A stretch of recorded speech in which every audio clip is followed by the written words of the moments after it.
এক নম্বর কলব দিয়ে ইবাদত করি, এটা হলো আত্মিক ইবাদত। আত্মিক ইবাদত কি? সুন্দর চিন্তা ভাবনা করা, এটা আত্মিক ইবাদত। সূরা আলী ইমরানের 191 নম্বর আয়াতে আল্লাহ বলেন, জ্ঞানী হলো তারা আল্লাযীনা ইয়াযকুরুনাল্লাহা কিয়ামা ওয়া কুউদান ওয়া আলা জুনুবিহিম ওয়া ইয়াতাফাক্কারুনা ফী খালকিস সামাওয়াতি ওয়াল আরদ রব্বানা মা খালাকতা হাযা বাতিলা সুবহানাকা ফাকিনা আযাবান নার।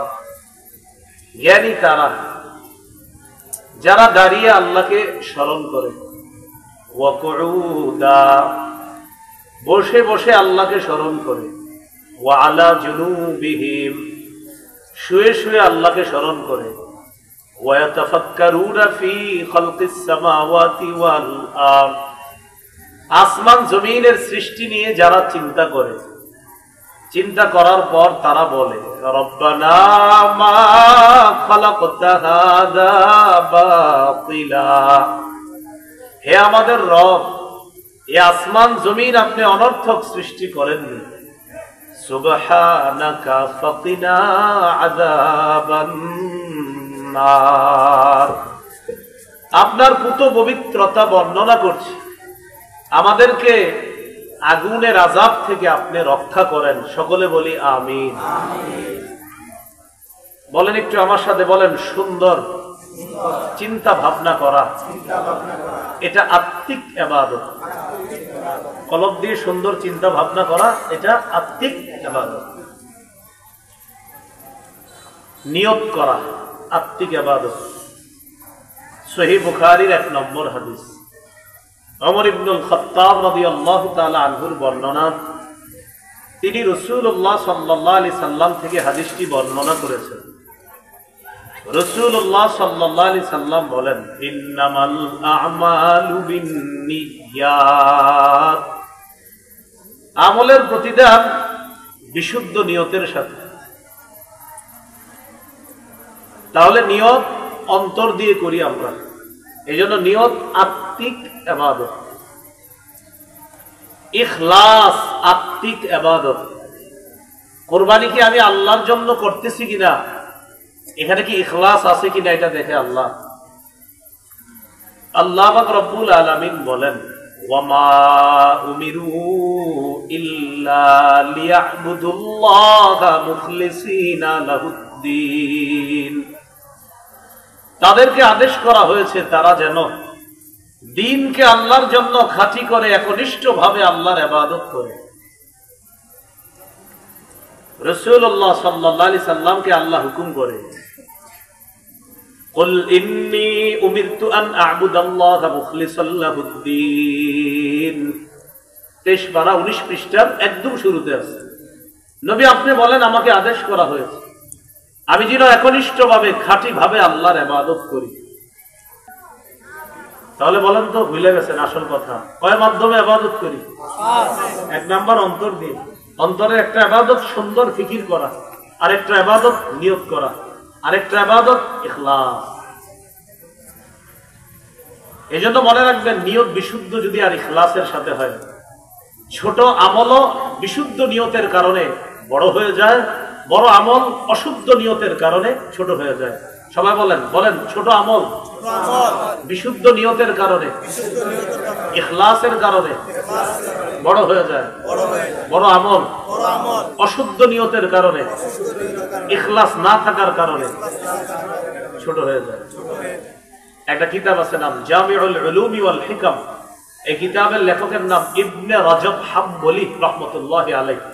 1 নম্বর খণ্ড 13 নম্বর পৃষ্ঠায় তিনি আনছেন, قال عبد الله بن المبارك رحمه الله رب عمل صغير تعزمه النية ورب عمل كبير تصغره النية।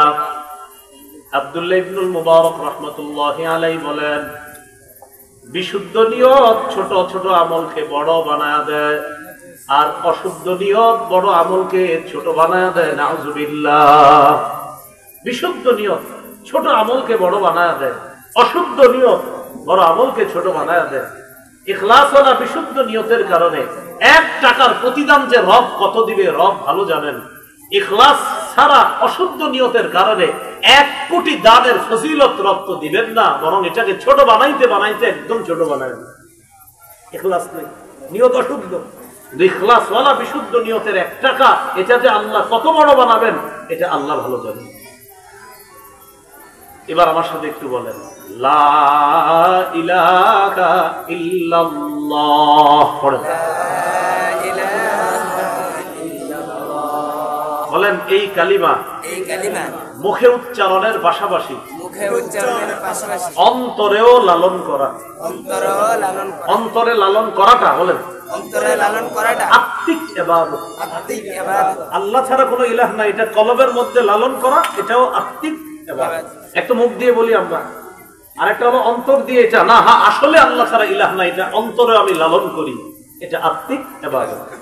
সহিহ বুখারীর 44 নম্বর হাদিস, قال رسول الله صلى الله عليه وسلم يخرج من النار من قال لا إله إلا الله وفي قلبه وزن شعيرة من خير ويخرج من النار من قال لا إله إلا الله وفي قلبه وزن برة من خير ويخرج من النار من قال لا إله إلا الله وفي قلبه وزن ذرة من خير।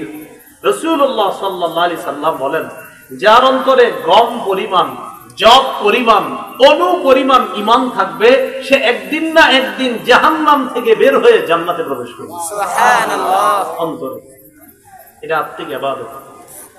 আত্মিক ইবাদত আরেকটা তাওয়াক্কুল, আল্লাহর উপর ভরসা করা, এটা আত্মিক ইবাদত।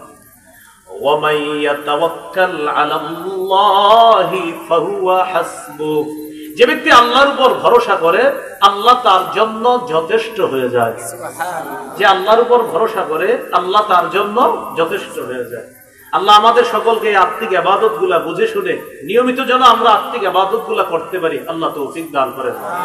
খুব মনোযোগ দেন। সুন্দর ফিকির করা আত্মিক ইবাদত, সুন্দর চিন্তা করা আত্মিক ইবাদত, বিশুদ্ধ নিয়ত করা আত্মিক ইবাদত, ইখলাস অন্তরে রাখা আত্মিক ইবাদত, লা ইলাহা ইল্লাল্লাহ মুখে উচ্চারণের পাশাপাশি কলবে এটা ধারণ লালন পালন করা, এটাও আত্মিক ইবাদত। তাওয়াক্কুল করা, ভরসা করা, এটাও আত্মিক ইবাদত। মনোযোগ সহকারে সবাই বলেন তো, কয় মাধ্যমে আমরা ইবাদত করি? মাত্র 1 মাধ্যমের আলোচনা আমাদের শেষ হয়ে গেছে।